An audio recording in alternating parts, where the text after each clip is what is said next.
One of the most serious parts of teaching is giving tests. What is our goal when it comes to giving tests? First, we want to reinforce what they've learned. We want to build their confidence that they really know something. We want to reward those who have studied well. What we don't want to do is test to punish or to intimidate our students. First of all, our students will not be punished or intimidated. They'll throw up their hands. The next thing they'll do is protest to the administration. This class is impossible. What do you want from me? How we prepare our class for tests will go a long way as far as their study habits and cooperation. Are we giving ample warning as to when the test is going to be? Do they really have enough time to study? There may be things which you're not aware of in their schedule which will stop them from studying. If they protest, check with the administration and say you'll get back to them. It will only show how fair you are if you take their concerns into consideration. Are there books allowed on the test or notes? Their own notes or somebody else's notes? Make it clear beforehand so there are no misunderstandings.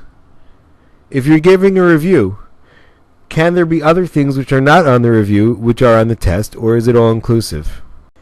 We recommend that during the test there is no talking allowed. If a student has a question, let him write it and answer it in writing, because again, productive talking quickly leads to unproductive talking, which can be devastating in a test environment. Let's say a student does not behave well during a test. Rather than threatening and saying, if you don't stop, I'm going to give you a 0, which he either doesn't believe or will be devastating, give points off incrementally. This giving a -1 makes the same impact as ripping up a paper and doesn't lose the student. He can still succeed in your class and will still try on the test. If you feel it's going to be rough, call in a member of the administration in advance to help maintain decorum. What do they do after they finish the test? Either leave the room with a set time to come back, or transition to the next activity, something quiet such as reading or written work, which they can get from you as they hand in their test. When grading the test, do you want to give a curve? Will it be productive and encourage them, or is it going to be viewed as a crutch? Decide on what you're going to do.